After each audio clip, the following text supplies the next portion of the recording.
वालेकुम रहमतुल्लाहि व बरकातुहू। आऊज़ु बिल्लाहि मिनश शैतानिर रजीम। बिस्मिल्लाहिर रहमानिर रहीम। आज हम नूरुल इज़ा के बारे में पढ़ेंगे कि नूरुल इज़ा किताब कौन सी है, इसमें क्या है और किसने ये तसनीफ की है। ठीक है, ये किसने लिखी है। सबसे पहले तो हम नूरुल इज़ा का मतलब जान लेते हैं। इसका मतलब है किसी चीज की वजाहत करना, किसी का मतलब निकालना। नूरुल इज़ा अबादात पर मुश्तमिल फ़िक़्ह हनफी की एक मुख्तसर मगर जामिया किताब है, यानी इमाम अबू हनीफा की एक मुख्तसर किताब है। इस किताब में ज़रूरी मसाइल का अजमाली जिक्र, इन मसाइल से आगाही ना सिर्फ तलबा और तलबात बल्कि हर मुसलमान के लिए ज़रूरी है। ये सिर्फ उनके लिए जो आलमा या आलिम बन रहे हैं उनके लिए ही नहीं है, ये हर मुसलमान पर ज़रूरी है कि वो फ़िक़्ह की किताब को पढ़े, ताकि आपकी ज़िंदगी के मसाइल है, आपकी ज़िंदगी में मसाइल पेश आते हैं, उनके बारे में जानकारी मिले। इसी बिना पर इस किताब को अरबी से उर्दू में मुंतकिल करने की ज़रूरत पेश आई, ताकि वो लोग जो अरबी ज़ुबान और इसकी ग्रामर से नावाकिफ़ हैं, अबादात की दुरुस्तगी के लिए इससे इस्तेफ़ादा कर सकें। मतलब जो लोग अरबी नहीं पढ़ सकते, पढ़ना नहीं जानते, कुछ लोगों को अरबी नहीं पढ़ने आती है, उनकी मतलब समझ नहीं आती, इसलिए उर्दू में इसे तस्नीफ़ किया गया, उर्दू में लिखा गया, इसकी बाकायदा शरह भी दी गई है। नूरुल इज़ा के मुसन्निफ़ हज़रत शेख हसन बिन अमार बिन अली के तफसीली हालात दस्तयाब नहीं हो सके, ताहम इनका अजमाली तारुफ यूँ है। ये नूरुल इज़ा के मुसन्निफ़ का आपने याद करना है, ये पेपर में आ जाता होता है। आपकी कुनियत अब्वल इखलास, नाम हसन, बल्दियत अमार और जुदा मस्जिद का नाम अली था। जद्दा मस्जिद मतलब जो अबाव अजदाद थे उनका नाम अली था, वालिद साहिब जो थे।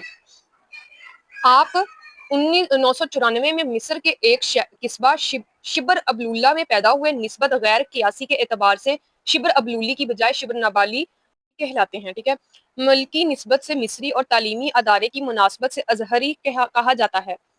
आप 7 साल के थे, वालिद माजद के साथ पैदाइशी कस्बे से कासरा मुंतकिल हुए। ठीक है, कुरान पाक हिफ्ज़ किया और अलूम दीनिया की तसहील में मशगूल हो गए, यानी दीन की तालीम लेने में मशगूल हो गए। शेख महमूद हमूई, शेख अब्दुर्रहमान मिस्री, इमाम अब्दुल्ला नहरी और अल्लामा मोहम्मद अल-मजू से शरफ तलमज़ यानी उनसे तालीम हासिल की। फ़िक़्ह की सनत मौखर अल ज़िक्र 2 बुजुर्गों और शेख इमाम अली बिन आम मुक़द्दसी से हासिल की। ठीक है,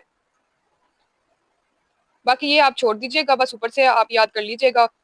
और नीचे पढ़ लेते हैं। इमाम हसन शिबल नवानी रहमतुल्लाह अलैह ने तसनीफ़ और तालीफ में नमाया काम किया। मखलूक़ात के अलावा जो कतब ज़ेवर तबा से आरास्ता हो चुकी हैं वो ये, उसमें नूरुल इज़ा, मराकिल सआदत, गनिया ज़ुहवी, गनिया ज़द्दी अल अहकाम, हाशिया दारुल अहकाम है, और मराती अल फलाह शरह नूरुल इज़ा। ठीक है, इनमें से सारी तसानीफ को याद करने की ज़रूरत नहीं, इनमें से कुछ तसानीफ के नाम याद कर लीजिएगा, 3 से 4 बस, ज़्यादा ज़रूरत नहीं है। आगे इनका ये वफात का याद कर लीजिएगा। 110-35 में आप मस्जिद अक्सा में उस्ताद अबू अल सआदत साफ यूसुफ बिन वफा की सोहबत में हाजिर और इनकी ज़िंदगी में इनके साथ रहे। गालिबन इन्हीं की निस्बत से वफाई भी कहलाते हैं। ठीक है, 11 रमज़ान मुबारक 1059 में फ़िक़्ह दानिश में ज़हद दो तकवा का ये अजीम पेकर अपने खालिक व मालिक की बारगाह में हाजिर हो गया है। इन्ना लिल्लाहि व इन्ना इलैहि राजिऊन। एक्चुअली आज मेरी ना ग्लासेस नहीं है, तो इसलिए मुझे सही से दिखाई नहीं दे रहा। मतरजम नूरुल इज़ा, जैसा कि मैं पहले अर्ज कर चुका है कि नूरुल इज़ा इबादत के मसाइल पर एक जामिया किताब है, ये भी याद करने की ज़रूरत नहीं है, ये वही बताया हुआ है। ठीक है, इनमें से बस एक क्वेश्चन यहाँ पे आता है, वो याद कर लीजिएगा। दुआ है अल्लाह ताला इस किताब को शरफ़ कबूलियत अता फरमाए।